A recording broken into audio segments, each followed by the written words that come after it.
I just wanted to make sure that, I'm around for her as long as I could be, since, when I got pregnant, since I was already overweight, I had a lot of health issues when I was pregnant. So I had high blood pressure. I had diabetes. I had to prick my finger 3 times a day. And, going through all that, I was like, once I had her and, I was able to work out, I'm like, I need to really get my health in check, not just for her, but for me, I need to make sure that I'm here and healthy and around so that, she can enjoy me just like I'm enjoying my parents and how I feel like they do that for us. So it's more than just your output, more than a bike.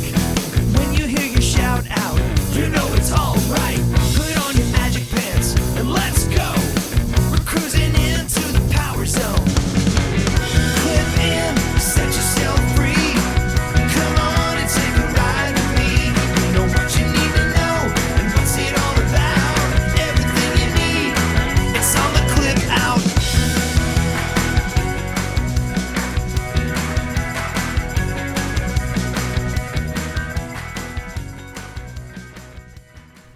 Welcome to the Clip Out Podcast, episode 215. This is Crystal O'Keefe. And this is Tom O'Keefe. Hi. Hi. So things are getting back to normal. We went to the movie theaters. Yeah. For the first time. In a long time. Yeah. Yeah. And saw, sadly, F9. Should have been called F this movie. Mm-hmm. It's just not for me, man. I honestly don't think it's for many people because the thing is, based on the box office, it's for a lot of people. I know. I mean the specific episode. Like it might as well be an episode. It's not a this movie. is the 9th one, 10th if you count Hobbs and Shaw. Oh, I don't. But this franchise, right? The thing is it was just so incredulous, like. And you know what? I mean, that's fine. If that's what the movie's going to be, then be incredulous. Like, that's okay. But you can't then say, as a quote in your movie, well, as long as we use math and science, it doesn't matter. But there is no math and science. That 3 seconds sums up the movie. When a character says, the exact line is, as long as we follow the laws of physics, everything will work out fine. And just to be clear, the character, and they're not being tongue-in-cheek or ironic, the character's dead serious, and he says that while in a Pontiac Fiero in space. Like, again, in a space-ridden car. Pontiac Fiero. Car, guys. It's a car. Oh, my God. So, yeah. Not my thing, man. I wouldn't recommend paying for that movie. That's all. Although, based on the box office, we are too late. Yeah. It's making a ton of money. Good for them. Yeah. People are hungry to get out of the house, clearly. Family's important. Because I tell you every Family. Gotta say it like that. Oh, so, sorry. anyway, what do you have in store for our family this week? We're going to talk to Jasmine Mills about Peloton's marketing leak, not leak, on purpose leak. We don't know. Yeah. We're going to discuss it. We also have Dr. Jenn stopped in, and we talk about how to stay motivated to like train for events when all of your events keep getting canceled. Okay. MetPro is going to drop by and talk about exercising while fasting. Okay. While fasted. And then we also have this really unique behind the scenes video from Sam Yo, which I absolutely loved. And we're going to dig deep on that. And then, of course, there's tons of in the news items that we're going to discuss as well. Awesome. Well, before we get to all that, shameless plugs, don't forget we're available on Apple Podcasts, Spotify, Google Podcasts, wherever you find podcasts, you can find us. While you're there, be sure and follow us so you never miss an episode. And if you'd be so kind, maybe leave a review so people know we're worth checking out. We actually have a new review. Yay! This is from KBG 28638. Oh. I'm like, uh-oh. Do they work for the Russians? I don't know. Okay. You gotta wonder. I do wonder. And it says, Fridays are my favorite. I get so excited for the newest episode of the Clip Out every Friday. Aww. Getting the latest Peloton scoop and to hear the fantastic interviews. Crystal and Tom are amazing and so funny. I think I'm funny and you're amazing is how that we split the duties there. And duty. well, damn it, then you turn around and say something funny. You just totally shit on my theory. Thanks a lot. Now, great. Now people are going to expect me to be amazing. This is just... That's a lot of pressure. It keeps getting worse. I know. They go on to say, I'll admit I shed a little tear when it's over. Then the countdown to the next Friday begins. Thank you, the clip out. And leaderboard name is Beth for Auburn. Oh, nice. So thank you. Well, thank you very much. That was a really sweet review, and we really appreciate you taking the time to send that in. Yes. And also don't forget, if you want to keep up on things throughout the week, you can find us on Facebook, facebook.com/theclipout. While you're there, like the page, join the group. You can also watch these episodes on our YouTube channel at youtube.com/theclipout. Be sure and follow us there as well. Or I believe they call it subscribe over there. They do say subscribe over there. And also, we more often than not send out an email with links and pictures. Speaking of pressure. Yeah. And to be amazing. And you can subscribe to that at our website, theclipout.com. So there's all that. Let's dig in, shall we? We shall. Breaking news. So joining us today via the magic of ZoomTube is John Mills. Sorry, John, we bumped your sweeper. We did. No sweeper this week. Oh, that's it. It's all good. Storming out. You need to wear the big headphones because you can throw them down dramatically. Yeah. No, it doesn't have the same effect if I take these teeny little earplugs out. It doesn't. Yeah. That don't work. Plus, when you come back, they'll be gone. You'll never find them. Yeah. I'll never find them. That's right. That don't work. So there's information out there. There is information out there. Okay, so photographic evidence. You might remember several weeks ago. I mean, I think it's been like 2 months. It's been a long time since we talked about there was information that came via the Peloton Prophet that we were going to have new equipment and that it was called. It was some kind of device that we believe is being called Tiger right now, right? And that and we described what it looked like. And so I guess since then, because we said it was going to drop in the fall, since then Peloton, they sent out an email, a marketing email to some people. So this did not go to everybody. I don't know how they choose who they send it to. Right. No clue. But they sent it out and they were like, we have questions for you. Don't talk about these questions or the answers we give. And then like 10 seconds later, people started posting the pictures that were included in the email. So I guess the email had pictures of Tiger and pictures of their upcoming strength machine. So we wanted to talk about that today because now it's all fair game. Now it's out there. I mean, could you really have assumed that wasn't going to go like across the internet? I mean, I wouldn't have assumed that, but I know that they ask people to like not share it and you have to like, I don't know that you officially do a signature. You have to sign something? No. I don't know, but I know that they like say like you're agreeing not to talk about this by taking the survey. You agree not to talk about this, and then people immediately went and talked about it because you know they're people. Yeah, right, exactly. Which makes me go, was this kind of like intentional, kind of? I don't know. See, that's kind of where I landed too, because like, I mean, you know, people always like leak, here's the new iPhone, here's the new Pixel 9, like. But you guys, did you hear that the Apple guy he's known for like the most leaking of the Apple, right? Yeah, Apple leaking. He like got a letter from Apple, and they were like, "Freaking stop it, dude!" Like they were, really, yeah. And he got a C&D. It wasn't quite a C&D. It was a strongly worded, and actually they didn't share it because I guess it had personal information, and nobody knows who this guy is, or. I mean, I don't know that it's widely known. I feel like if you're not actually getting a C&D, then that's. Well, he didn't say he was going to stop. He did say he was going to slow down. So take that how you will. Yeah. So, I just think if you're going to ask some questions from the community about a product that's coming, and you're going to give them pictures, that just seems like I don't know. That's a recipe for spanning the internet. You think?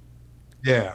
Well, I see what you mean, and I don't disagree. I mean, it is really putting a lot out there, and you know, also like with Peloton being like, I mean, it was recently in that article about how they were kind of mad that, you know, these scoops got out there, that I'm surprised that I'm surprised that they're like sticking it in an email. So I am too. I don't disagree with you. But then you also have to wonder, like, are these pictures just misleading? Are they like what we, are they thoughts? My first thought was, did they pick items that are close to looking like what those devices are, but aren't actually those devices? Or I don't know because you know how diabolical that would be, wouldn't it? And then completely different things drop, wouldn't it? Okay, but I don't think that's what's happening. I don't think it is either. I don't think that's what's happening because I feel like this is a good time. So, because we've seen what it looks like, and it looks like this.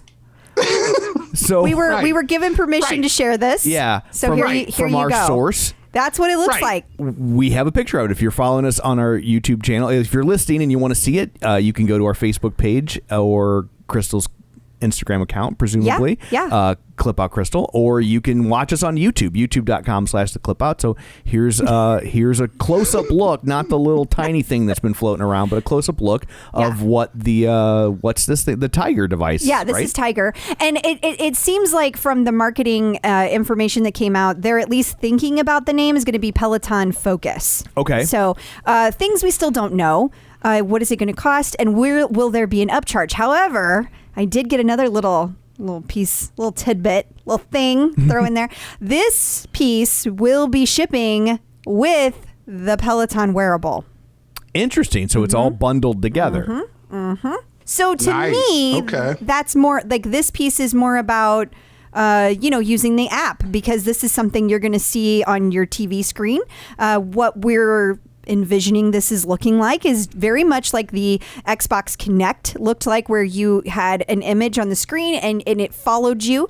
I think that there will be kind of a shadow image next to you that is going to allow you to check your form, see, be able to see what's going on. So I think this is, as I've mentioned before, stage one. And I think this drops in the fall. And I think there are more pieces to come. I think one of the other pieces that was in that marketing software, or that marketing email that came out, was a picture of the strength device that we've been hearing about that my understanding is plugs into this thing. Like, you're going to be able to use the stats from this or an image from this.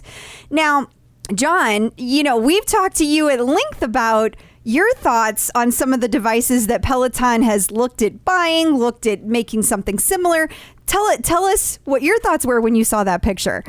The picture of this focus device? No, or the other one. From the marketing. The platform. Yes. Okay. Yeah. So a couple things. We know from listening to Jill Woodworth that their thought has been that they didn't want to put another screen in our homes.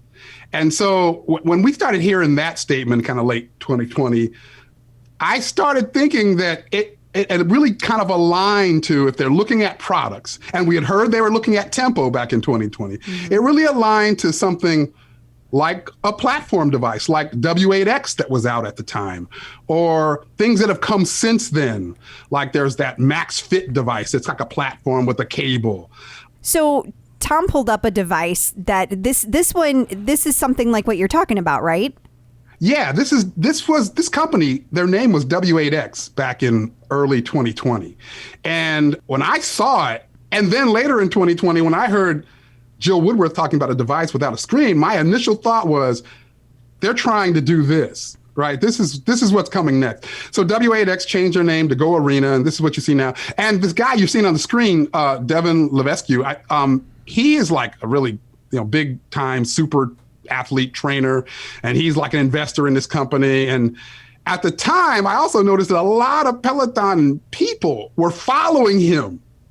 So I immediately, like I always do, came out with my predictions, and I was like, Peloton's buying them. But that was wrong. But I do think they're building something. I think the Peloton platform probably aligns well to this. And that makes sense because the picture that came out in that marketing email was very similar to this. It like had a platform looking device, and it had a what do you call it? Like a rower thing next to it. Like it had a couple of handles laying next to it to kind of give the impression that you would use it just like you're seeing on the screen. That's like you're using it like you would, any kind of cable machine, but it starts at the bottom, not at the top.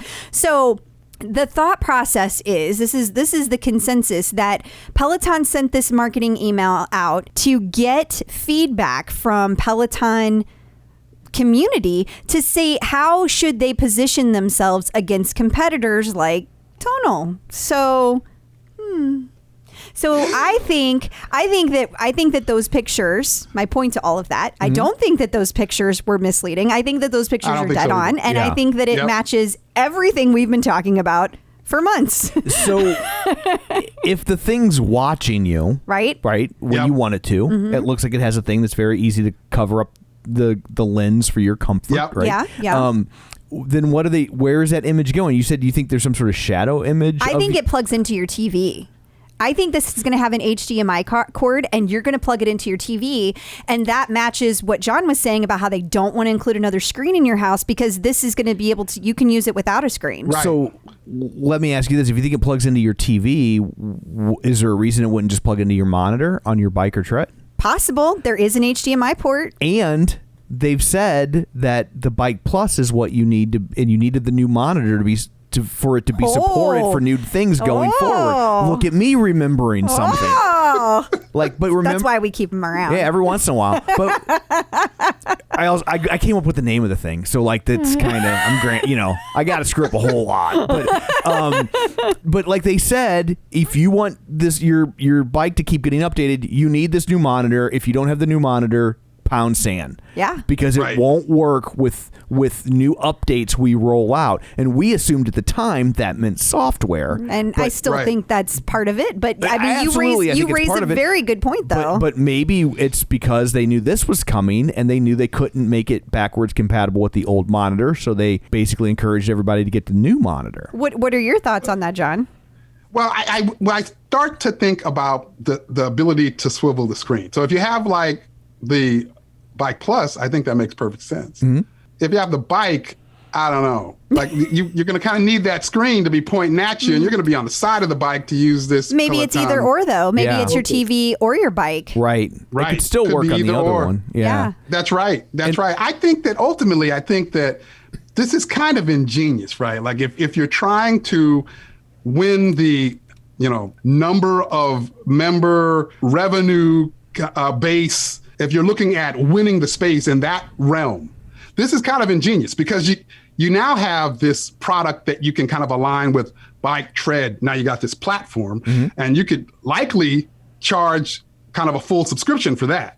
Whereas for this Peloton Focus device, I don't know that you can really charge for that, but could it be a part of a component used if you're mobile?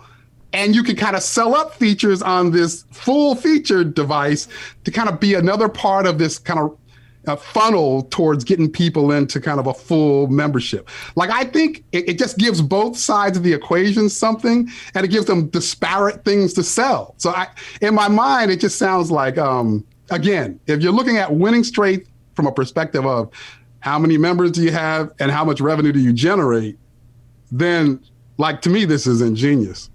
That's interesting. I wonder if it's also a way to take Peloton with you.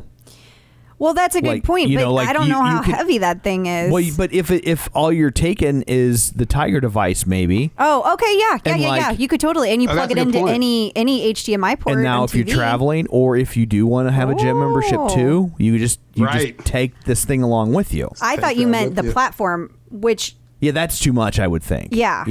But I think the interesting thing about mobility with the platform also is that the other devices that Go Arena device, they talk about it from a mobility perspective. Do they? How heavy is that thing? That thing does not look light. It looked bulky too. It did. I always think that same thing as it relates to, the thing can do up to 200 pounds of resistance, and you change all the resistance from your phone. It's all kind of digital.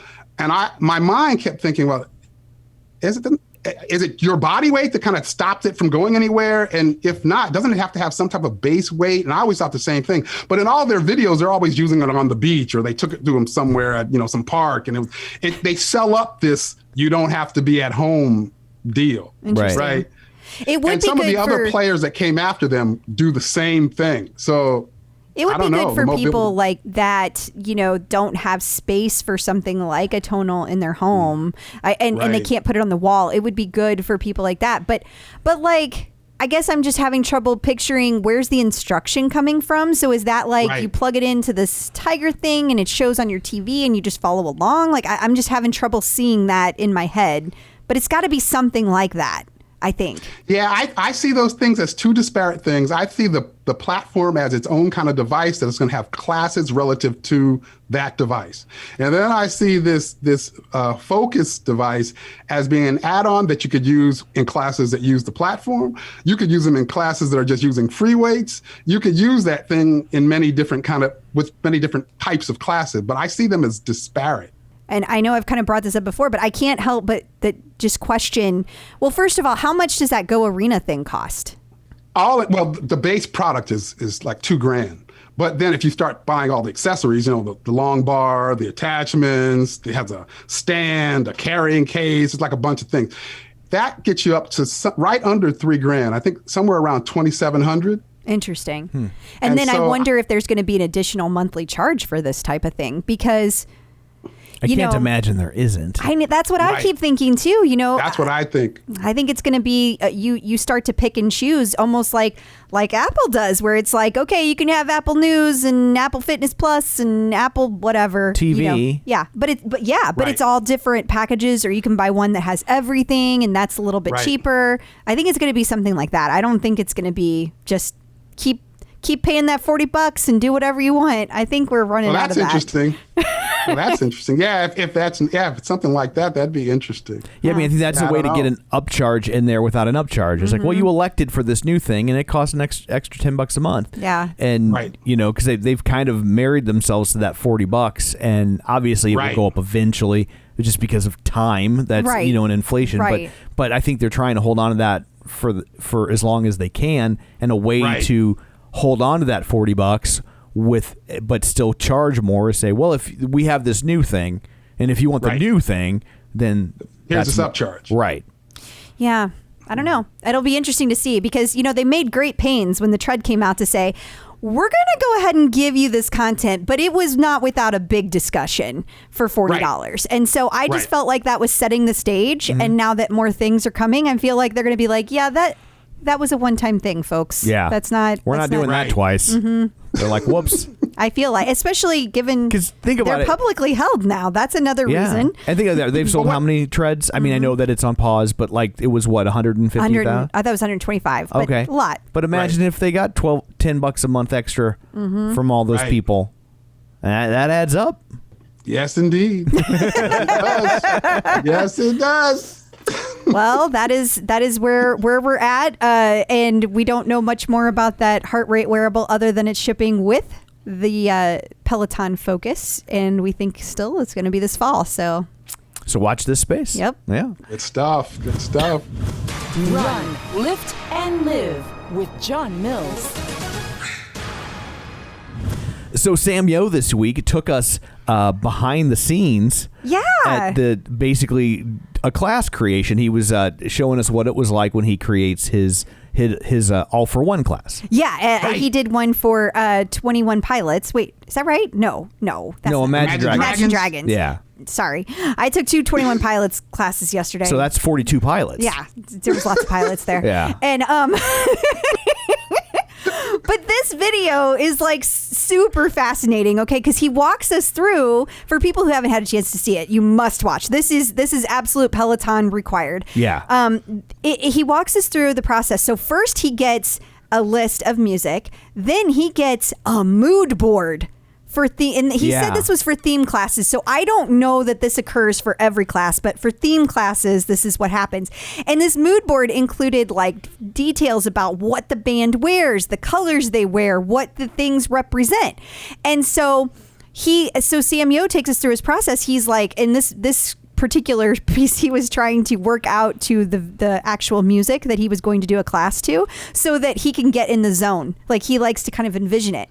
And now you're seeing the mood board. You have colors and you have kind of like their vibe. And I don't remember what it was called, but he actually went online and started shopping according to what they told him that this mood board had. It was psychedelic fashion. There it is, psychedelic fashion. So then he picked out an outfit to wear just for this class and accessories, and then he like went he got back on the phone with his producer, and they go through the list because he had kind of a class set list, and then they talked about the classes they should cut and what they should keep. Then they do a rehearsal that killed me. I was like, what? They did a rehearsal. Yes. And then he played it back, and he was like, I don't like this, and he moved songs around. Yeah, And- it was stunning how much back and forth, and then towards the end he says it's 4 weeks that he was working on this one class. What were your It was thoughts, John? interesting. Did this like totally? It was kind of wild. It was interesting that he was, listening. He's asking, Alexa to play music by the artist so that he could just kind of get up to like, what are the songs that these folks have, which makes sense to me. Yeah. Like, I mean, if they asked me to do, a lot of these artist theme songs, classes, I might know a song or two, but I wouldn't know the depth of it. So it makes sense that they would need to kind of study up. It was interesting that, like you said, that he did the rehearsal, and then after the rehearsal was over, he watched it, and then he's going, wait a minute, I was in the saddle a little bit too much. I need to get out a little bit more. I need to change this up. So it wasn't that he was just changing the playlist. He was looking at what he did and trying to think about how he might change that up, which, I guess all makes sense. Like, when I'm trying to create these parodies, I mean, how many scenes I record before you come up with the right one. So all of this makes sense, but the way it's presented, it feels like it's just kind of ad hoc, but clearly. I need to jump in real quick and talk about his autographed Godfather poster. Holy is that crap. his apartment? I'm assuming it is. That's pretty awesome. Pretty cool. I'm not going to lie. If that's pretty real, cool. I'm pretty jealous. It looks pretty real. Yeah, it does look pretty real.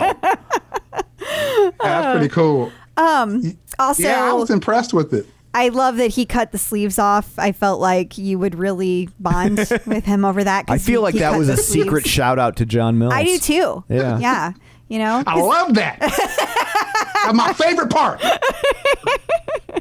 The blue steel was my favorite part. That's right. But I felt like it's another example of all of the work that goes into it, just like you just said, but like to see it laid out in this methodical way gives you appreciation on a deeper level. I am super fascinated by these things, but it is truly a TV show, truly a TV show. I think it shows you when people say, like, what's the difference between Peloton and the other exercise platforms? I think it's this right? This like, right here. The amount of thought that goes into the content creation, and that even if you don't realize the thought, it's there, and you know it whether you know it or not. Right. And you can feel the difference, even if you don't know why you feel the difference. I completely agree. And by the way, Gail Fine sent this video to me, and she's super into music, works at one of the, which I can't remember. She works at Q Prime. Okay. I believe. Okay, so Gail Fine works at Indigroot. Sorry. But also she sent another couple of pictures, and this is the before and after set list that they did, and I just thought that this was pretty cool because the class order changed, the way that he listed out the songs changed, and the whole feel of the class changed because of that. There we go. This is the before, right? Yeah, this is the before. This was his first one that he rehearsed to. So we've got Friction, Walking the Wire, Believer, It's Time, Radioactive, and On Top of the World. Okay. And then what it actually ended up being, he starts with Friction, then goes to Believer, Thunder, Demons, It's Time, Radioactive, Release, and Whatever It Takes. And he switched that up a lot. He did. They did. It's again interesting just how much they play with it till they get it where they want it. Yeah. Well, he said that he met with, I don't know if that was after the rehearsal, I don't remember now, but I remember he had a meeting with the producer and they were talking through the set list. Which, if the producer is doing that after that rehearsal, like you have multiple perspectives now going, Yeah. this doesn't work. Maybe you should change this. Here's another thought. So yeah, that's pretty cool, the process. I was pretty impressed. Yeah, it's pretty cool to see how the sausage gets made. It is. Yeah. I'm a big nerd like that. I love it. Yeah, that's good stuff. I like that. Awesome. Well, thank you so But much I for mean, goodness, 4 weeks for a class. 4 weeks. I know, 4 right? weeks 4 for a class. weeks. Yeah. Also, that means how long in advance they knew Right. what was going to be on Right. AFO before we did.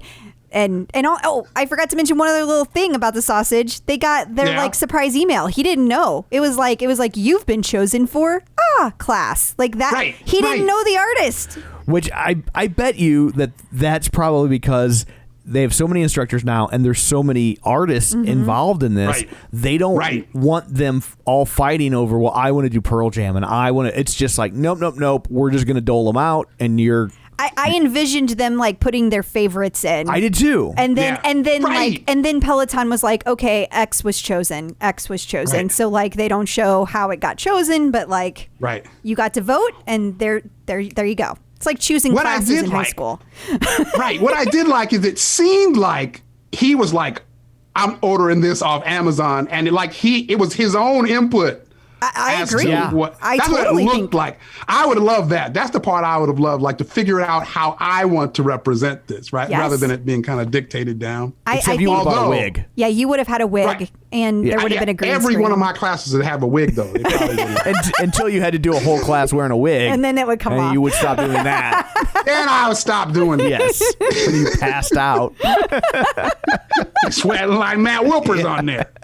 That wouldn't work. No. Well, They would have to I give love you- the whole process. Although I'm kind of like a perfectionist, so if it took them 4 weeks, it might take me 8 weeks. I'd be doing like 5 classes a year. See, that's why I No, couldn't. see, here's the difference, though. That's his job, Yeah. right? Oh, If Yeah. you didn't have to That's do that that day. and a job, Right. There you That's yeah. And don't forget, that's only for the theme classes. Right. We don't think this is That's right. every single class. That's right. Can't That's right. You're right. imagine I that they don't- do this forever to this degree. But no wonder, Right. you know how the instructors are always like, oh my God, I have big news to announce on Monday. And Right. we're always just 'Cause like, for them, right. yeah. but this is like, they've been working on this for weeks. Right. It's huge news to them. It's huge news. Right. They're so excited to share it with us. and here, Right. you're just like, oh, it's just another music Yeah. class.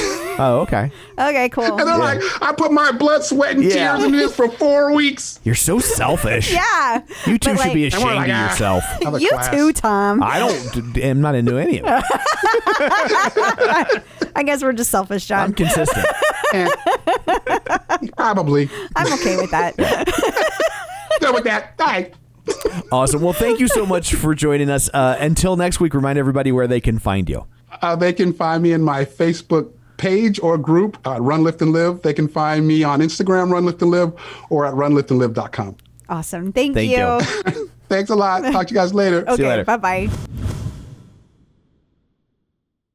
So, how are your workouts been going? With my tonal Mm-hmm. journey, this is not a reflection on tonal, but I hate it. I know you do. Yeah, I'm not a fan of the working out, but I am a fan of tonal. Like, I think, like, And the results. I seem to be getting places. You're getting places. I between You're that and- getting places. well, now apparently I'm getting places. So between that and obviously Met Pro, I've been eating differently, and Yeah. and that really has supercharged it. And yeah, no, I mean, I keep you every time you're down there, I'm doing one. You make fun of it when it does a PR because it makes a little noise. Yeah. and I'm just like, I don't even pay attention, and you're like PR, and I'm like, oh yeah. Yeah, because it shows how much stronger you're getting every Yeah. single time you work out. I mean, it's awesome that like it goes up to 200 pounds of resistance, but it raises it 1 pound at a time, so Right. it feels like you're making all these changes, but it's done in small steps, so it's totally easy to It's do. never overwhelming because it's all like there's no like you can always lift another pound, Right. That's no big, and it's not like they do it every time. It's they wait till they feel like you've done that weight long enough, and they make the choices for you, so you can adjust if you want, if you feel like you really know what you're doing. But I just want to tell you that like I don't think you realize how far you've come, because you made a statement to me while doing 4 weeks to fat loss 2. Okay. And you are on your last week I believe. I'm starting my last week of 4 weeks to fat loss too. You said to me, oh, this is an easy one. All I have to do, and you rattled off 4 exercises that if you go back to the beginning of your tonal journey, would not have seemed easy.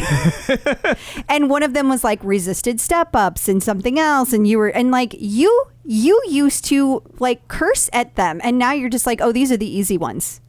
Okay. Yeah. You're getting places. I guess so. I did carry the laundry the other day and it wasn't so hard. Exactly. Yeah. Yeah. Well, and also, Tonal, they keep making changes. So they keep adding new modes. They add new content every week. They add all kinds of new stuff. So if you want to try Tonal 30 days risk-free. You just go to www.tonal.com and you get $100 off the smart accessories when you use promo code TheClipout at checkout. That's www.tonal.com, promo code TheClipout. Tonal, be your strongest. Getting the psychological edge with Dr. Jenn. Joining us once again is Dr. Jenn Mann, licensed marriage, family, and child therapist and sports psychology consultant. And she also has a wonderful app called No More Diets, which helps you with your intuitive eating. So you might want to check that out. She also loves her Peloton and can't stop talking about it. Ladies and gentlemen, and all points in between, it's Dr. Jenn. Hello. Hi. Hey, thanks for having me. Thanks for being here. We have another great question for you from the Clip Out community. This one is from Tracy Coulter Mulligan. She says, how do you stay motivated for an endurance event like a marathon when they keep getting canceled? I've had 4 marathons canceled since the pandemic, and even after doing 2 virtual ones, I don't know how to stay motivated to run, which then has an effect for all my other goals and workouts. Thoughts? I totally get this. I ran a marathon in 1999. Okay.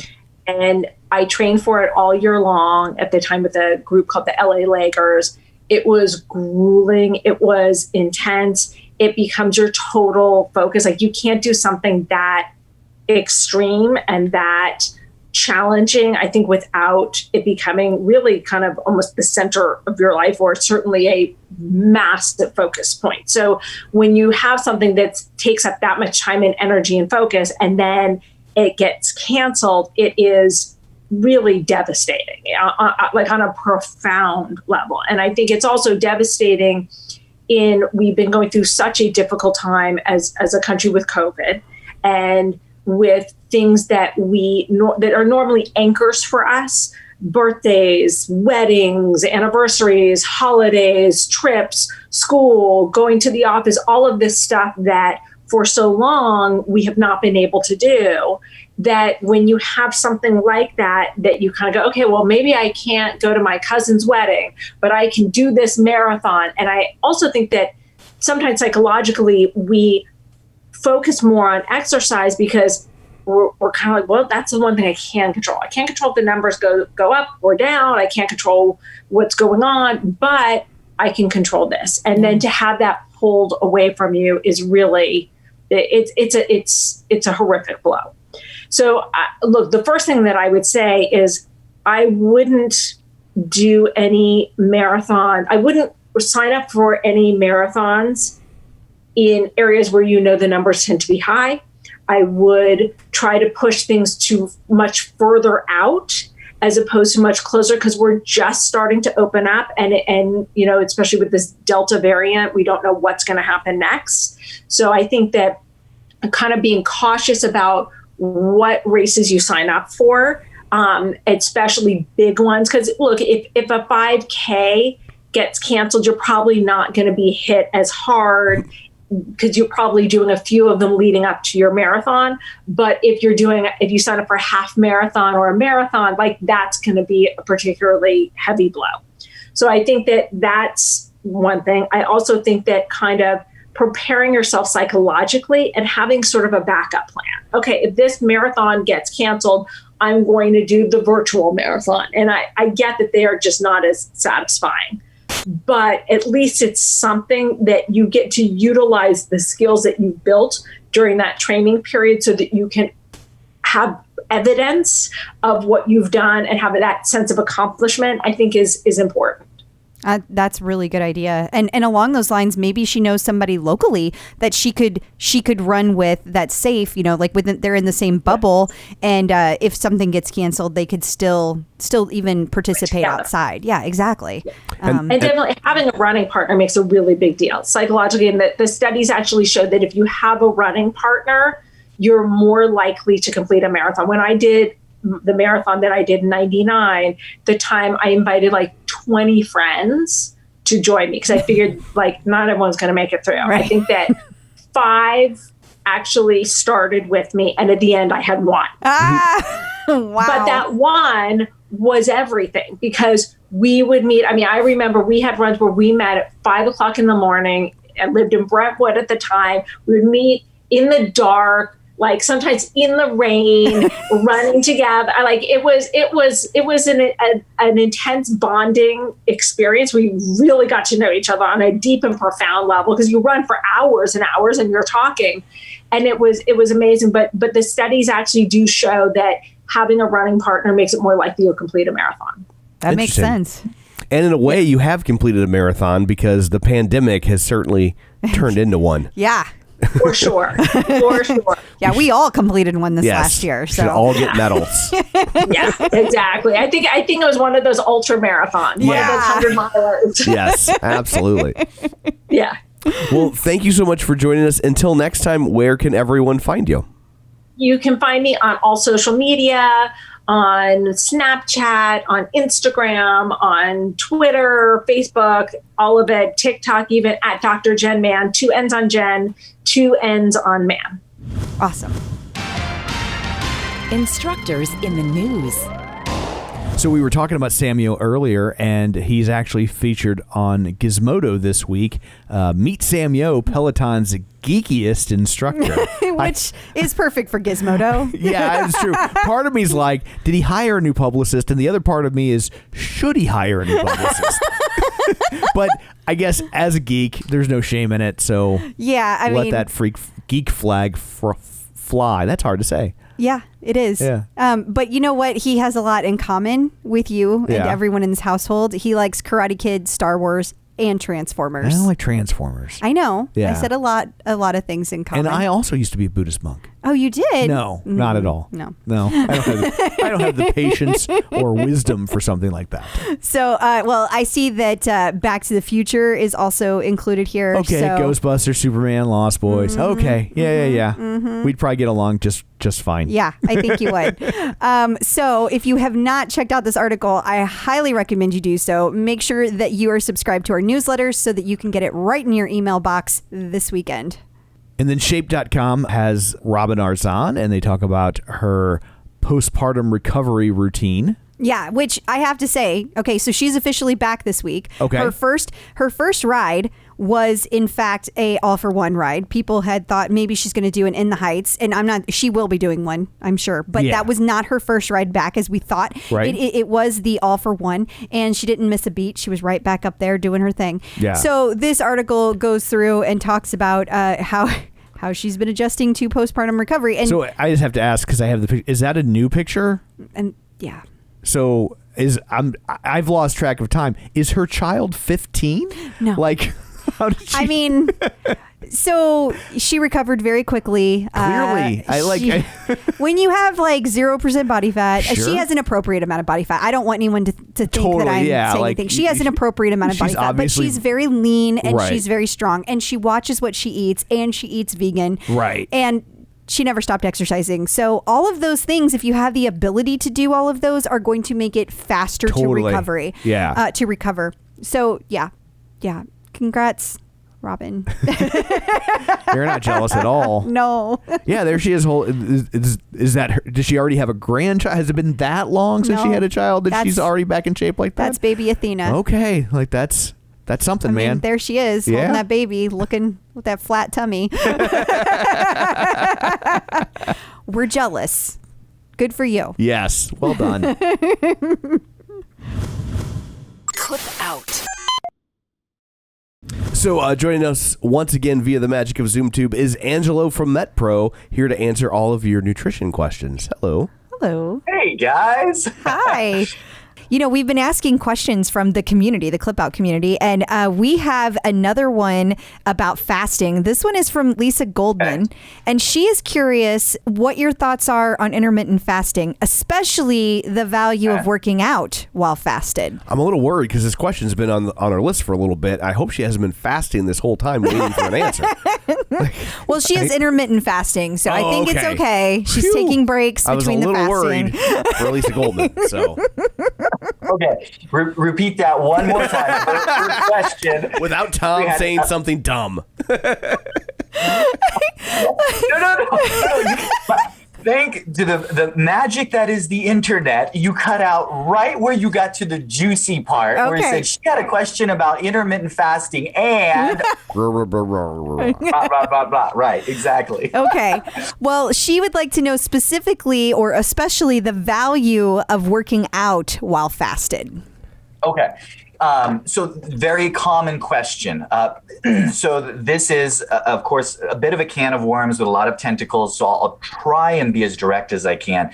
The question is really when you're in a fasted state, your body is a little more predisposed to having to use the onboard resources. So without getting overly technical of how you break down branched chain amino acids and use lipids for fuel, essentially what happens is you're more prone to burn a little more body fat. You're equally more prone to burn a little more muscle as lean tissue for fuel. Right. So you're in more of a catabolic state. So this boils down to the question that you'll hear me talking about a lot. What are your goals? Because the major problem is that we take one truism or one scientific strategy and we apply it to everyone, and it may not apply to everyone. So when I get asked about fasting state cardio, what I ask myself is, with this client, am I okay with sacrificing a little bit of optimal when it comes to muscle mass maintenance, retention, or building in exchange for a little more optimization around fat loss?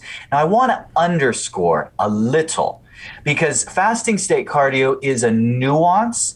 Your total daily intake, your overall macronutrients, protein, carbs, fats, spreading out of the meals and how you do that is going to be the bigger of the factors. But if you already have those things in place, it is a truism that if you go into, for example, morning cardio in a fasting state, you'll be burning in that lipolytic pathway a little bit faster. And you can still build muscle as long as you're getting adequate overall daily calories and protein, even if you trained in a fasting state. But what we're talking about is nudging towards optimal. So if I have someone whose stature is that of the cartoon character, the King of the Hill, so the skinny arms, skinny legs, flat butt, gut, and says, I want to lose a few pounds, I'm going to be able to get him to lose weight even without fasting state cardio. Why? Because I don't want him to lose the little bit of muscle we do have on his legs and arms. So in that case, it's not a good trade. Now, if somebody is stocky, they have that mesomorphic or endomorphic body type, maybe they've done quite a bit of strength training back in the day and they have a good muscular base, they're really not worried that they have too much muscle or they're not going to maintain enough muscle, then they're a really great candidate for some low intensity fasting state cardio in the morning, if their body tolerates it. And again, it'll be a little bit more optimal for fat burning, and the fact that it's not optimal for muscle building is not that costly in that case. So the answer is really going to be understanding your body type and what your goal is right now and deciding on a strategy. I do want to give this one caveat, and that is if your priority overall is performance, I always want you to fuel at least a little bit first.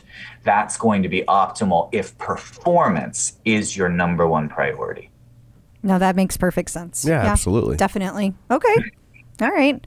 It was a little more direct than your usual. It depends. So I really liked it. But it did still depend. It did still depend. Awesome. Well, thank you so much for joining us. Until next time, where can people find you?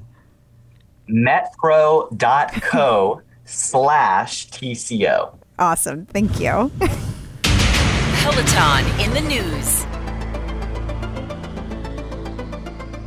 So Well and Good wrote an article just kind of, I don't know, I guess walking people through exactly what a Strive score means and how it works. Yeah, and this is according to a cardiologist. Now, I saw so many articles today that people are frustrated with this. The people who are super, super into sports and how you can track progress are frustrated with this. But I think for the average person, the weekend warrior, right, if you will, especially people who are just getting started, this is great to use. It's somebody compared it to Strava's score, and it's just like that. It's just now you don't have to have Strava to be able to keep track of that. Before you had to have Strava, which you then had to connect all your Peloton workouts to.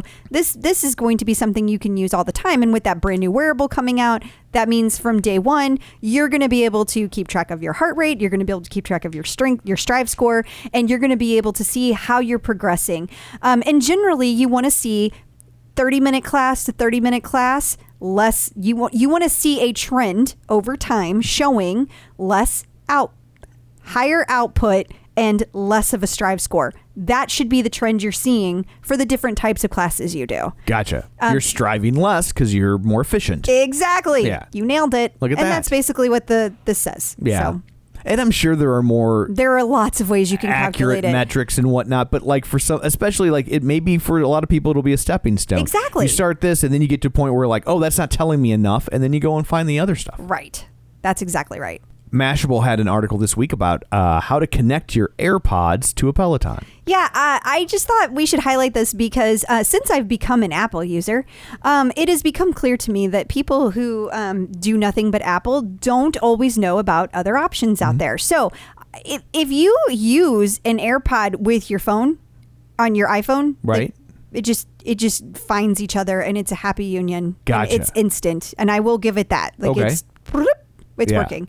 But if you want to use it with something else, it's not as simple. It's still just a couple of steps, but it's not as intuitive. Right. So that's where this article can come in. It guides you through the few steps that you need to take. It's very easy to do. But for people who don't know what they're doing, this is a good thing to have. Okay. And it's another good reason to sign up for the newsletter. So if you're struggling with that, you'll get that link sent straight to you. This weekend, because Tom's not going to forget. No, never. And then Marketing Mag, which I believe is out of Australia. It is talking about why Peloton isn't the Netflix of fitness, and that's why it can succeed in Australia. Yeah, and that just kind of cracked me up after hearing it be called the Netflix of things forever. It's true, though. Peloton has some things in common with Netflix, but it has a lot of things that are very different from Netflix. And that's what this article centers on. And it talks about how Peloton does things so differently. And that is why they're going to succeed, which I totally agree with. But really, I just thought it was a clever article and wanted to share it. And also, we're starting to get more news out of Australia with Peloton. And I love seeing that. Yeah. I love seeing that. And I think... one of the things they have in common with Netflix, obviously, is content creation. But one of the things they don't have in common, which will benefit Peloton long term, is that Peloton has always created their own content. They've never, with the exception of the music licensing aspect, they've never relied on other entities to create content for them. And when Netflix, especially when they first started, they were just repurposing other people's content. That's true. And then they had to pivot because they could see the writing on the wall that they were making so much money. The content creators were going to want to mirror what they were doing and not renew their licensing agreement, and which is why they started throwing hundreds of millions, if not $1 billion at content creation. So they're actually, I think, probably positioned better because they don't rely on they've never relied on other people to create the stuff for them. I agree.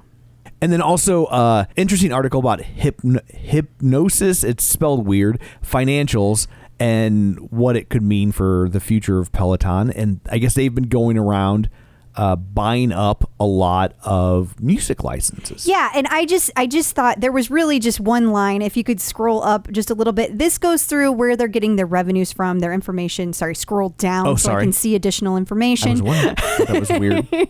And it says here, we believe TikTok alone is already 6.5 of Sony Music's revenues, and we expect that in due course, these emerging digital platforms such as TikTok, Triller, Roblox, Peloton, and others will generate as much as 15% of our revenues. That first figure hasn't been officially confirmed by Sony Music, but it certainly merits further investigation. How fascinating is that? Yeah. I just thought with all the music talk we do here, 15% of revenue. Yeah. Wow. Which is funny because everybody was like, oh, album sales are down, and like they're finding ways to monetize this stuff. They always will. Yep, they do. And of course, you can get that article sent to you as well. In case you missed it. So this is just an interesting article I stumbled across, not necessarily Peloton related, but it's definitely health and fitness adjacent. Well, it's not adjacent. It's definitely, but it's about a 5-minute breathing exercise that will lower your blood pressure better than working out or medication. Yeah. So I can't remember what the name of this thing is called. It's like an IMST device. Yeah, but I didn't know what I can't remember what IMST stands for. But when we get there, we'll say it. It's okay, now we can see it, but we can't say it. Inspiratory muscle strength training. Yeah. So it's a device you can blow into. And it will it'll strengthen your breather. Yeah, but this thing goes on to say that it can increase your VO2 max. Yeah. And like your lung capacity, not just your blood pressure, but like they think it can do all of these things. And like we were looking, I don't know how good they are, but apparently you can buy these devices on Amazon for like $50. Right. And you only have to use it for like 5 minutes a day. And I'm not saying this is like don't exercise. Is not what I'm saying. Right. Tom might say that, but that's not what I'm saying. Yeah, what I am saying though is that, I mean, if this could help people like improve, in addition to regular exercise, their lung capacity and their ability to like run, because they're saying like, oh, you can run longer because your legs won't get tired because you'll have more oxygen coming into your lungs. Right. So like, I'm pretty interested in trying it out, actually. Yeah, it seems it's fascinating, especially anytime you can do something like that with no medication. That seems like a no-brainer. Agreed. I'm on board. The Clip Out. So there's a new challenge for people. Yeah, it's called Get Out and Move. So the idea is that you do outdoor workouts, but apparently it's any workout that does not require equipment. So it could be like a yoga, or it could be like a body strength. But to find out which classes specifically you can do, you go to the collections and look for Get Out and Move. And all you have to do is 4 workouts from the collection, and you have to do it between July 7th and July 21st. And boom, you get a new badge. And it's a really cute badge. Looks like an outdoor and little guy running. So you need it, I'm pretty sure. I don't. I mean, but the people do. The royal you. Yeah. Gotcha. Yeah. And then also Tunde is doing a live class with Allyson Felix. Yeah, very cool. This is going to be fun. So on July 7th at 5 p.m., Tunde is doing a live class. It's going to have Allyson Felix is going to be there. Like, she is going to be a special guest on the leaderboard. Awesome. So you can send high fives and hopefully get high fives back. And you can, of course, have bragging rights that you got to ride with Allyson Felix. Not to mention, some of the songs were picked by Allyson Felix. Pretty cool. How about that? And I think it's even more exciting kind of now that we've seen this background of what goes into these special rides. Yeah, absolutely. I feel like this was very exciting for Tunde. No wonder she's excited about it. So that's really cool. Yeah. Checking in with the Peloton community. Joining us today via the magic of ZoomTube is Jasmine Mills. Hey, Jasmine, how's it going? Hello. Hi. So Thank you. Thank you. We should probably say up front if the last name sounds familiar. Yes. You are related somehow to John Mills. Somehow. Yes. I mean, I vaguely know him. He's like a cousin of a cousin, something like that. No. No, yes, he is my father. Yes, How so about that? I know all about that man. I do. Ooh, maybe we're gonna have to hang get some on. stories. We need to make some. We got some new questions. Oh my God, this is killing me. Your Yeah. expressions are like his. That's so funny. So this is gonna be fun. I'm gonna start right out. I'm gonna come in a little hot. So I'm a little disappointed, and I know you're not supposed to critique the clothing that a person is wearing, but Yeah. I'm a little bummed that you don't have anything on it that says shark. That's true. I thought there would be something on it that said shark. I'm sorry. I mean, and I do have a mommy shark shirt. But it's not really my style. So I'm just gonna leave that to him. It I don't has blame certainly you. become his style. It Does has. he? I love It it. has. Yeah. Every week I see. Every week. So true. Okay, so I am so excited to talk to you. I am curious, when in the journey, like when in your journey did you find out about Peloton? Was it like just because your dad bought Peloton, or had you heard about it before then? Yeah, I really hadn't heard about it until my parents bought their first bike, and they got super into it, and I thought it was super geeky. I was like, what is this community? You guys are riding on a bike that literally goes nowhere, and there's, you guys are online, and there's all these videos, but then I saw like they were meeting a bunch of cool people, and they were going to the studio, and I'm just naturally a more reserved person, so I didn't really want to get out there like that, but it definitely inspired me to, when I was finally ready to start my weight loss journey, I was like, this is where I'm going to start. This is what I'm going to do. So, yeah. It's classic kid stuff, though, isn't it? It Where totally it's just is. like, well, if my parents like it, it must be awful. Dorky. I mean, and yeah, but I mean, once I want to start, losing weight, I was like, it's already paid for, so I might as well. Yeah, totally. The It's right there. investment Might as well hop on it. Yeah. So now, when you decided to do your weight loss journey, had you like ever had experience with like exercise before that? Were you a person that did sports when you were younger, or was this your first foray? Yeah, no, I was never really active. And, my whole life, I've had, issues with my weight and always wanted to lose weight. I just kind of never really had the motivation to do it, I guess you could say. And, of course, there were times in my life where I would try to lose weight and I would go super hard. Oh, I'm going to work out every day and I'm going to go running and, do all this stuff. And then you burn yourself out and you're like, you know what, forget it. I'm going to go eat these cookies and I'm about to get this ice cream. And you just end it, So I knew that when yeah. I was like, I feel like we're kindred spirits. Yes. Yeah, because that's exactly my journey.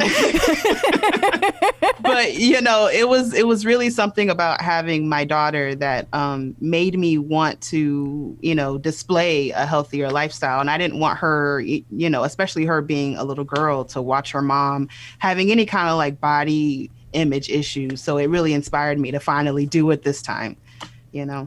Isn't it funny how kids can do that to you? I mean, it is. Yeah. It's so hard. You worry so much about them. You want to do everything that you can to just like make life as like good for them as possible. Definitely. And I just wanted to make sure that, I'm around for her as long as I could be, since, when I got pregnant, since I was already overweight, I had a lot of health issues when I was pregnant. So I had high blood pressure. I had diabetes. I had to prick my finger 3 times a day. And, going through all that, I was like, once I had her and, I was able to work out, I'm like, I need to really get, my health in check, not just for her, but for me, I need to make sure that I'm here and healthy and around so that, she can enjoy me just like I'm enjoying my parents and how I feel like they do that for us. So, Yeah, I totally get that. I mean, I know I had a similar. I'm probably the thinnest I've been in like a decade right now, but even when I was heavier than I was recently, I was not as heavy as I used to be. Like at one point, I was like 260, and I'm like 4'3". So I was like, he's a little taller than yes, that, but not much. And so like that's a lot of weight. And so like I remember thinking like when I had days when I wanted food, I was just wanted to eat something, junky. I was just like, oh, but if I have a heart attack and die, then they go back to my ex-wife, the kids, and I'm like, I can't do that to them. Yeah, we can't have that happen. No. So yeah. So I'm like, I gotta keep it. you got to keep it. Yeah, conservative. Yeah. So I get it. I get it. So were you able to start anything, or were you motivated to start anything while you were pregnant? Because I feel like you have, when I was pregnant, I'm speaking for myself, I know I was like just overwhelmed with being pregnant. There was no way for me to think about trying to lose weight then. So yeah, no, that wasn't on my mind at all when I was pregnant. And plus when, it was in the middle of COVID and I still had to go to work. I work at a retirement. So that's front line. Community. So so it's like I had to be there, and at that time they didn't know anything about COVID, so it was like it's in the air. It's it's like it was just crazy. So and no one could go to my doctor's appointments with me, and so the last thing on my mind was working out. I was just trying to make it. But yeah, but once I had Zoe, definitely my focus kind of went to not just taking care of her, but taking care of myself. That's awesome. Yeah. So so when you decided, okay, I'm ready, I'm going to do this, tell us like what steps that you decided to take. Did you start small? Did you start with like a whole bunch of things? What happened? Yeah, I started super small. So I started with my food first. I was a big milk drinker, and it was really my dad's whole family. They're big milk drinkers. If you go to any other house, they have like gallons of milk, and it could just be my uncle who lives alone, and he has like 3 gallons of milk. You know what I mean? So we were heavy milk drinkers, and I guess I have Zoe to thank for this. After I had her, milk would basically made me feel like I was dying from the inside. And so I couldn't drink it anymore. And like it affected your stomach, or like it just didn't work for you when you drank it? Like as soon as I would drink milk, and I probably noticed it like a month or 2 after I had her, as soon as I would drink milk, like I legit had to like throw up. Wow. It was bad. That's bad. And it's very strange because my whole life, like I could drink milk like nobody's business. So it's crazy how having a child can change your body like that. But but it actually helped me a lot because I didn't really realize that I think that was one of major reasons that I was overweight my whole life. I didn't realize that the milk that I was drinking was causing a lot of issues for me. So once I cut that milk out, honestly, and just kind of didn't eat out as much and just kind of started to plan my meals, I started losing weight pretty quickly. So I did that for about 2 or 3 months. And then when I saw that, my weight was starting to slow down, I was like, okay, it's time for me to get moving. So that's what I started doing. So I'm just curious. So was the milk like, is it like whole milk? Is it like it was a lot of more calories than you'd ever really thought about? Or well, I think that, and then also I don't think people realize like the amount of like hormones that are in milk. That if you're drinking a lot of that for like your whole life, I think that has a big effect on you. And I think it definitely had a big effect on me. Like, because it's just like not even the weight I lost. It's just like even the shape of my body is different. That I've never seen. So, I mean, I'm not like a scientist or a doctor. Sure. It's just going based off, my own experience. I'm not like, a professional, but I think that had a big effect on me, the amount of milk I was drinking. That's fascinating. Yeah, totally. Yeah. How many? Can I ask like how much you were drinking a day? I'm just curious. Probably like a gallon every 2 days. Whoa! Wow. Yeah, that was a lot. Yeah. Yeah. My son, he's a huge milk drinker and always has been, and we go through 3 or 4 gallons a week, and he's like the only person in the house drinking milk. None of us touch it. Yeah. So I mean, before me and Zoe, me and him would have been friends. Yeah. Me and him would have understood each other. Now you're mortal enemies. Yeah, I think he might be mad now. Yeah, and it's so funny because I feel like such a dork because I've been in the restaurant business since I was like 16, and just to give you guys a heads up, like everybody in the restaurant that works there makes fun of people who are like, I can't have gluten, I can't have dairy, it's like, oh, okay, all right, but now I'm one of those annoying people, like I'm like, how did I get here? You know? You had a baby. Yeah. So I'm just curious, when you took that first step, was there a lot of pressure? Did you feel a lot of pressure to start down that road because your parents are so into fitness? Did it kind of feel like, I don't know, I feel like I would feel pressure to like cross that line and know I was going to stay on it. Like I wouldn't want to do it until I was 100%. This might be him projecting Absolutely. his own stress. Absolutely. Yeah, no, I really didn't feel any pressure. I mean, and like, honestly, I felt like my parents were like, oh, okay, Jasmine's saying she's going to do this again. I mean, they've known me my whole life. So they know, I get on these kicks. Yeah. And, I'll lose like 10, 15 pounds and all of a sudden, it's just over, so I was but I knew that I was focused this time. I knew something was different and I knew it was my daughter. So I didn't feel any pressure and I wasn't trying to convince anybody that I was really going to do it. I just did it. Yeah. And once I made the choice to do it, that was it. There was nothing that was going to stop me from doing it. Well, I mean, but that's the best way to do it because Absolutely. you were doing it. You were doing it because you were for you. Yeah, exactly. Yeah. And go ahead. Sorry, Crystal. Yeah. And, I think this time I came at it with a different approach. I think from the other times I did it, it was like, I can't eat these things. I can't have this. And it never worked for me because I've never liked people telling me what I can and cannot do. You can ask my parents. I hate that. And so whether it's a diet or it's a teacher or whoever. So I knew going into this, I wanted to, make a rule for myself that if I want something, if I'm craving something, I'm going to have it. I'm just going to have a little bit of it.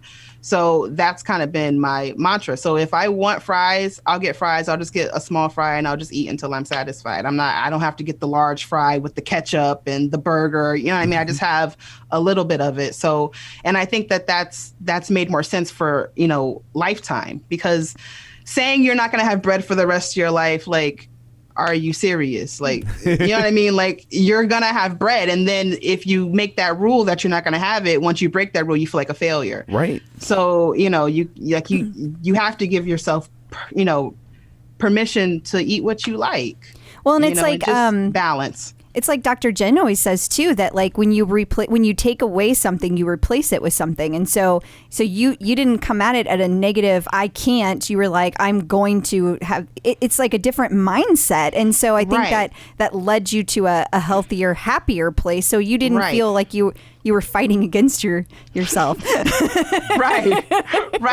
And because, and like, that's how it always felt like before when I would try to, get healthier. It always felt like I was going from one extreme to the other. And it was a shock, and you can't do things that way. I mean, maybe some people can, maybe it works for some, but it definitely didn't work for me. I needed to take smaller changes and do it that way.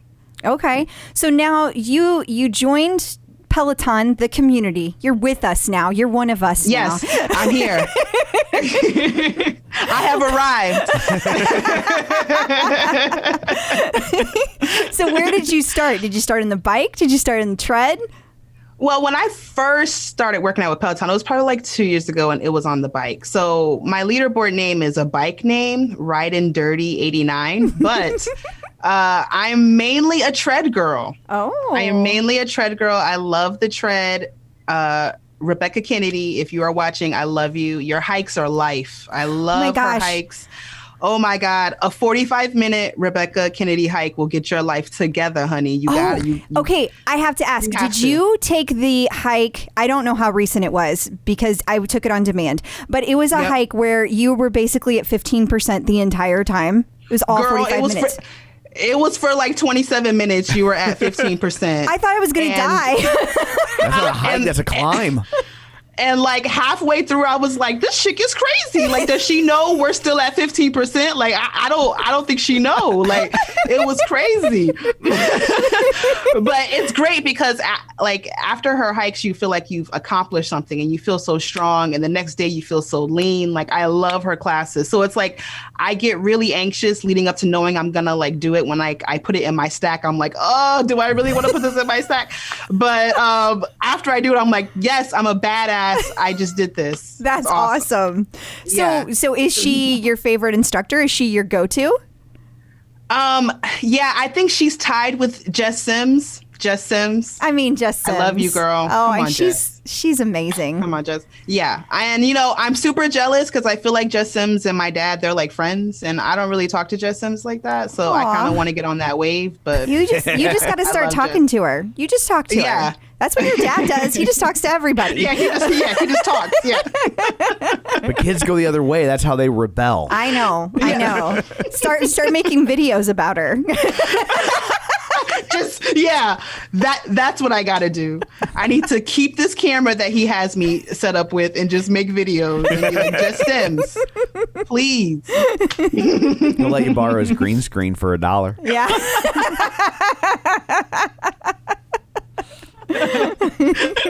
So now are you doing the bike at all anymore, or are you just on the tread? Yeah, I'm not doing the bike anymore, but it's not like I don't want to. Yeah. I'm just really avoiding that hurt on my ass. Like I haven't ridden the bike in like a year, and that was painful. You got to start over. You got to start over when you go that long. All over, and it's hard to sit and but I promise I will get back. But I've started like running on the tread now, so they have this You Can Run program on there. Mm-hmm. So I'm in the 8th week, so I've been doing that, and then after I finish that, I'm going to start doing some running classes. Now I've heard that the You Can Run program is actually really hard. It's people assume that it's geared toward beginner runners, but as they get especially to that 7th to 8th week, it's really tough. It gets real. Yeah. It gets real. Has that been your experience too? Yes, it's been my experience. Yes. I mean, because it was actually pretty easy at first. I mean, they kind of just had you running for like a minute and then walking for a minute. And then you're like, you know what? I got this. Like, what is this? And then you get to like week 6 and they're like, yeah, just run until we say stop. And you like, huh? Like, nah, like you need to be a little bit more. Yeah. But no, I mean, it is hard. So this last week, because the resting recoveries are jogs. That's not a rest. That's not a resting. I'm still tired. Yeah, that's not a rest. You know what that is? That's a damn dirty lie. That's a lie. Just tell me I'm gonna run the whole time. Like, well, I heard the last class is Rebecca Kennedy, and you run at 15% the whole time. You know what? He's joking. He's joking. I would have no way of knowing. I am not finishing this program. I'm just going to put it out there.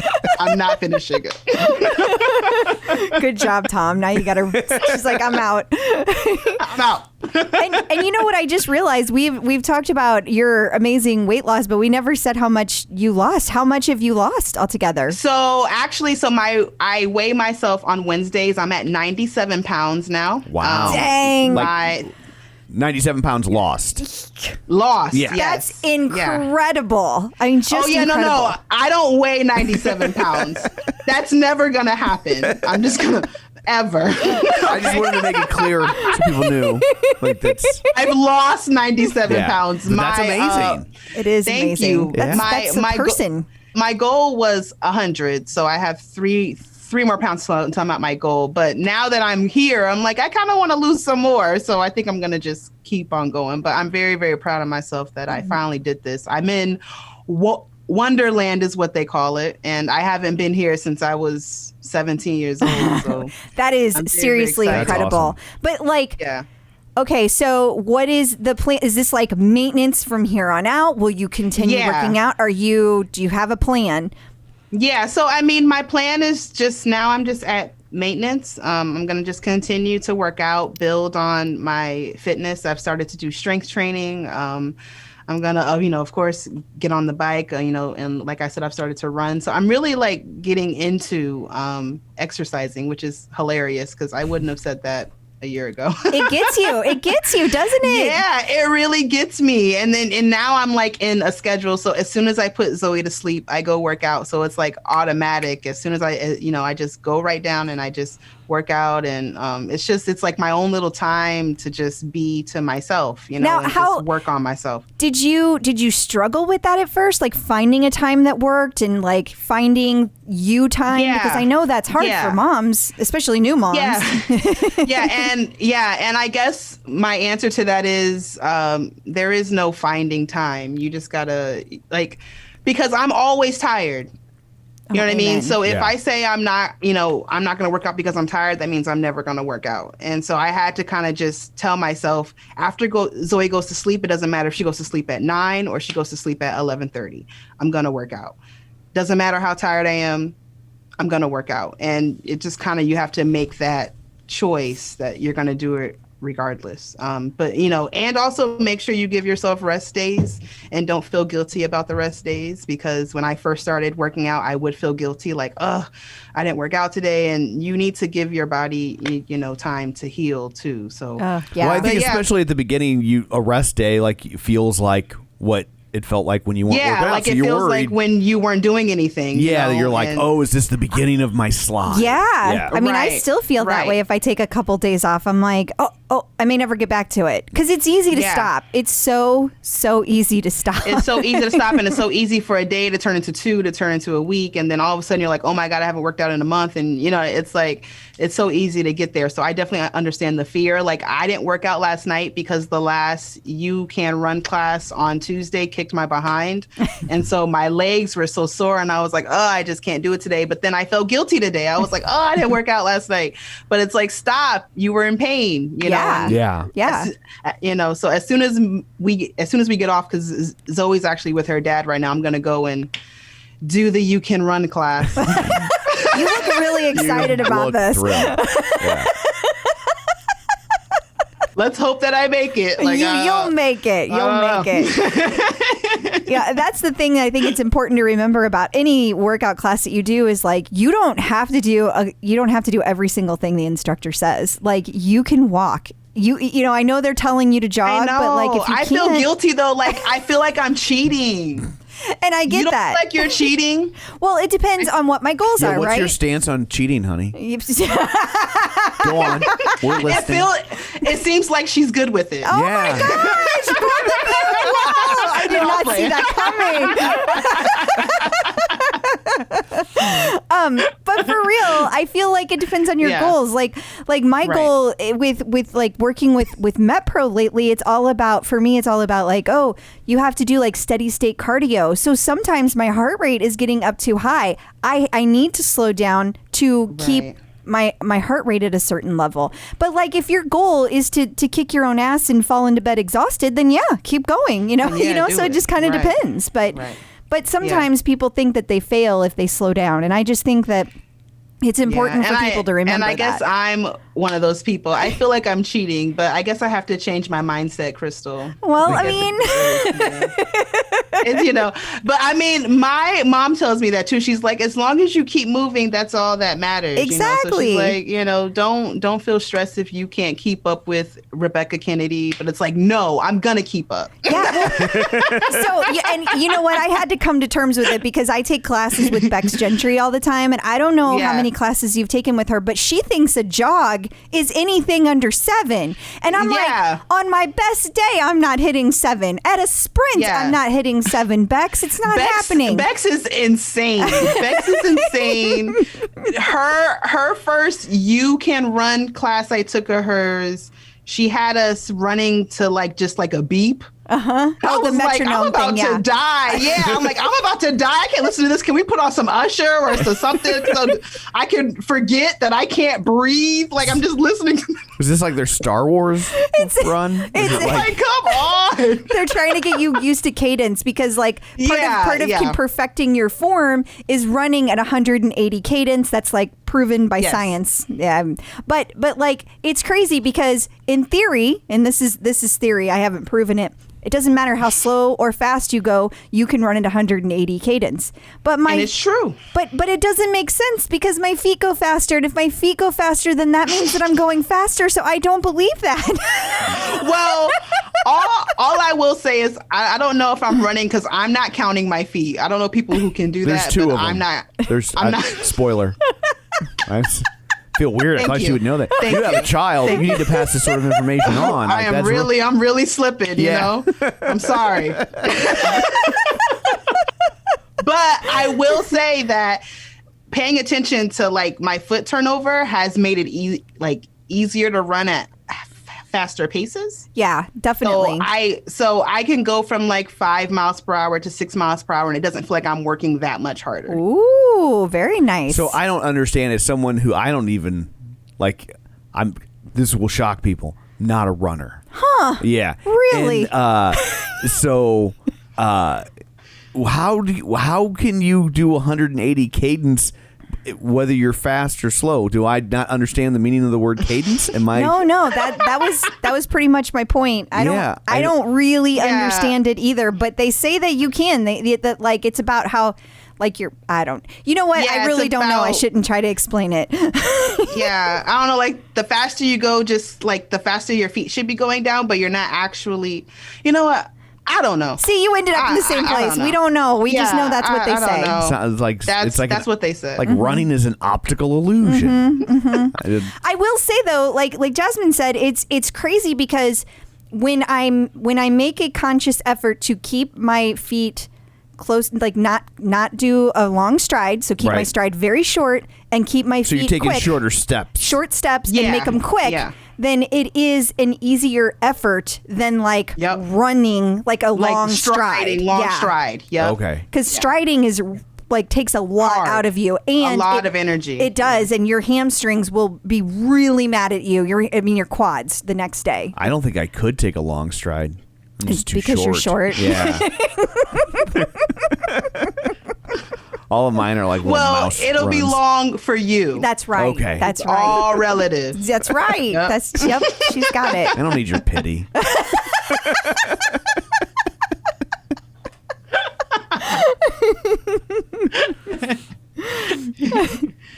So, what's your leaderboard name? She told us. Did she? How did I miss that? It's Riding Dirty 89. I was like, I know you heard her because in my head, you know why? In my head, I immediately started singing that Weird Al song. There's a Weird Al song? Well, there's a Weird Al song? Weird Al song that's a parody of the Riding Dirty song. Of the Riding Dirty. Yeah. And so he did a parody called White and Nerdy. And so and you are. I'm both of those things. So that's why it's stuck. Yeah. I get it. I get it. So, he of course made it pop culture. Yeah, he does that with everything. Right. Okay, got it. All right. So then I was singing the Weird Al song in my head. But yes, to whoever's watching, if you would like to follow me, that would be awesome. I'm trying to get more involved in the community, not as Run, Lift, and Live's daughter, just as Jasmine. You know, well, you are just Jasmine. Yeah, absolutely. Oh, that'd be a good leaderboard name. It would be just Jasmine. Just Jasmine. That's very catchy. Oh, and to Jess Sims, since we were talking about Bex, Jess Sims doesn't understand what a rolling hill is. I don't know if you've taken her classes. Well, rolling hills, they go up and down. Yeah. What does she do? Hers just go up. Oh, just up. Have you? Well, I haven't taken a lot of runs with Jess lately, simply because she's done so many boot camps. She hasn't done a lot of longer runs, and I've been on the 45-minute kick lately. So, but I miss taking classes with her. But I love Jess. I do too. She's wonderful, so wonderful. But so she just cranks on more then. Yeah, I feel like. Well, I feel like all of her walks are hikes. Like she loves incline.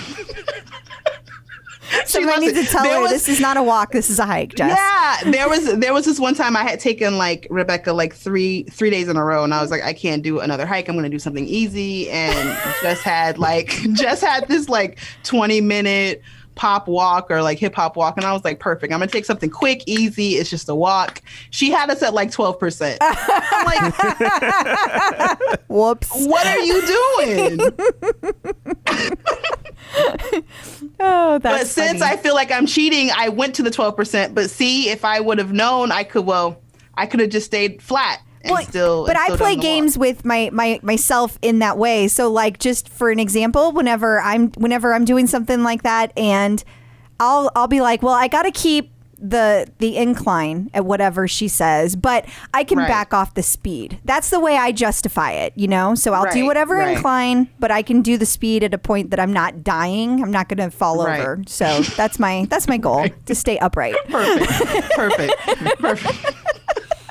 So do you have any advice for people that are just starting? Did we already ask that one? No. Okay, just making No. sure. Yeah, no, the only advice well, you know what? I have some advice. Don't listen to everybody, because as soon as people realize you're losing weight, they want to give you advice, what you should and shouldn't do, and oh, you shouldn't eat this. They'll start watching what you're eating, especially if you go into the office. Like, these are like really annoying things. People are like, oh, you're going to eat that? Yeah, I am. I am actually going to eat this. Like, so just know that you're on your own journey and you don't have to listen to what anybody else has to say. Just make a decision that you're going to do it, and do it the way that's comfortable for you. And all I know is that what worked for me was just making very small changes and just, working out when I was ready to do it, and, just doing things at my own pace. So that's the advice I would give to anybody watching. I think that's good advice. You scared me at first because you said don't listen, then you took a pause, and I was like, she's going to say the clip out. That's good. I can just feel it. You're so negative. I am. Yeah, that's true. It's funny when you say, though, about people watching what you were eating, because, like, when I started doing the MetPro thing and started preparing meals, I took it to work because I got to eat lunch, right? And so in 14 years, I had not used the microwave because I would always just eat like a bag of beef jerky or something for lunch, and people were like, "What are you doing at the microwave?" They were concerned. They were. They wanted to know if you knew how to use it. Right. If you read the instructions. They just wanted to make sure that things were safe. I think they thought he was sick because they like what is happening? And then it was like each day he would, like, a different person would catch him at the microwave. Like, so I would skulk into the kitchenette, hoping I wouldn't get busted in the microwave. They're used to it now, though. Now they're used to it. Yeah. They've adjusted. Shoo. Yeah. Well, thank you so much for joining us today. Before we let you go, let people know where they can find you on social media if you would like to be found. Oh, yeah. So on Instagram, I am jmills829. And Facebook, I'm just Jasmine Mills if you want to find me. And that's really the only places I'm at. I'm really not hip. I'm not cool. I'm not on Snapchat or Twitter. I'm just, I think Snapchat's been around so long, it's not for young people anymore. Yeah. They've got some new thing we've never heard of yet. Well, right now I think they're all Zoe, over. she'll know. Yeah, Zoe will know. Yeah, Zoe will know. She's probably got her own account. Yeah. For real. I think they're all on TikTok right now. Is that what they're on? Oh yeah, TikTok. I'm not on that either. And my parents are so much more hip than I am. I've seen my mom; she's looking at TikTok videos. I don't do any of that. So. I only see Facebook and Instagram. I only see a TikTok video if somebody shares it on Facebook. Amen. That's how. Right. That's how I feel. Right. Well, thank you so much for joining us today. We really appreciate it. So I guess that brings this episode to a close. Until next week, where can people find you? People can find me on Facebook at facebook.com/Crystal D. O'Keefe. They can find me on Twitter and Instagram, the bike, and the tread at Clip Out Crystal. And you can find me on Twitter at Roger Kubert or on Facebook at facebook.com/Tom O'Keefe. You can find the show online, facebook.com/The Clip Out. While you're there, like the page, join the group. Be sure and check out our YouTube channel, youtube.com/The Clip Out, where you can watch all these episodes at your leisure. So anyway, that's it for this one. Thanks for tuning in. And until next time, keep running. And pedaling. Clip in, set yourself